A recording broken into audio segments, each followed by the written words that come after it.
أعوذ بالله من الشيطان الرجيم. بسم الله الرحمن الرحيم.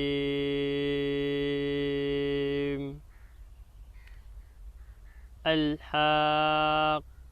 ما الحاقة وما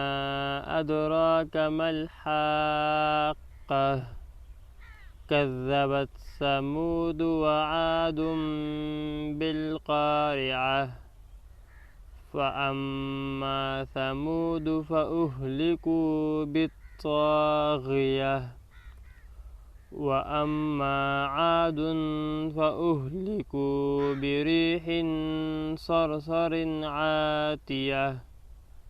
سخرها عليهم 7 ليال و8 أيام حسوما فترى القوم فيها صرعى كأنهم أعجاز نخل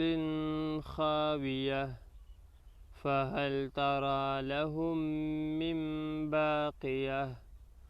وجاء فرعون ومن قبله والمؤتفكات بالخاطئة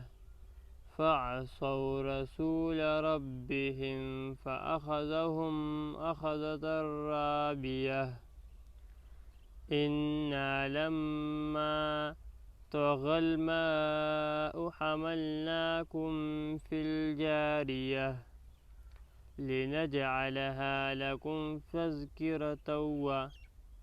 لنجعلها لكم تذكرة وتعيها أذن واعية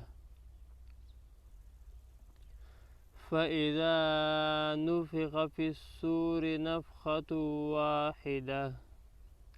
وحملت الأرض والجبال فدكتا دكة واحدة فيومئذ وقعت الواقعة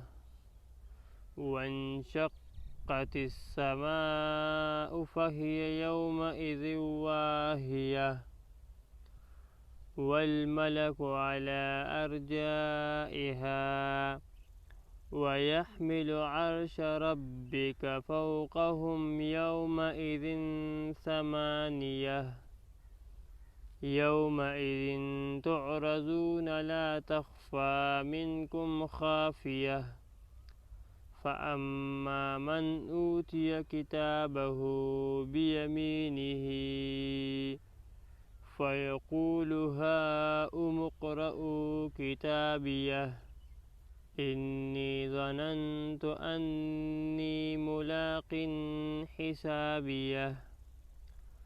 فهو في عيشة راضية في جنة عالية قطوفها دانية كلوا واشربوا هنيئا بما أسلفتم في الأيام الخالية وأما من أوتي كتابه بشماله فيقول يا ليتني لم أوت كتابيه ولم أدر ما حسابيه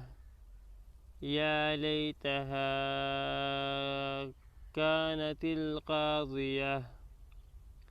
ما أغنى عني ماليه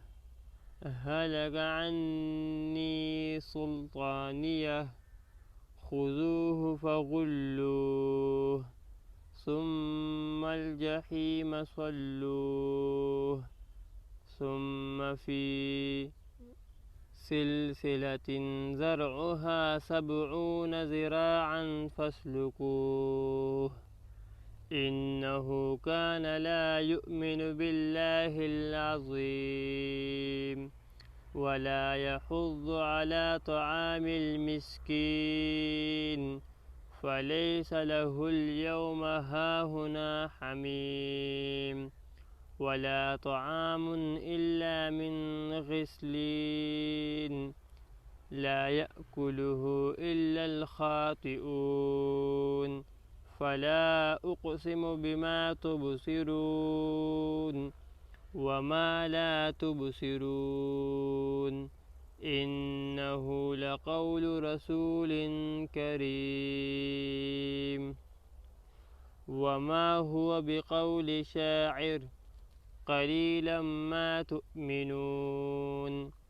ولا بقول كاهن قليلا ما تذكرون تنزيل من رب العالمين ولو تقول علينا بعض الأقاويل لأخذنا منه باليمين ثم لقطعنا منه الوتين فما منكم من أحد عنه حاجزين وإنه لتذكرة للمتقين وإنا لنعلم أن منكم مكذبين وإنه لحسرة على الكافرين وإنه لحق اليقين فسبح باسم ربك العظيم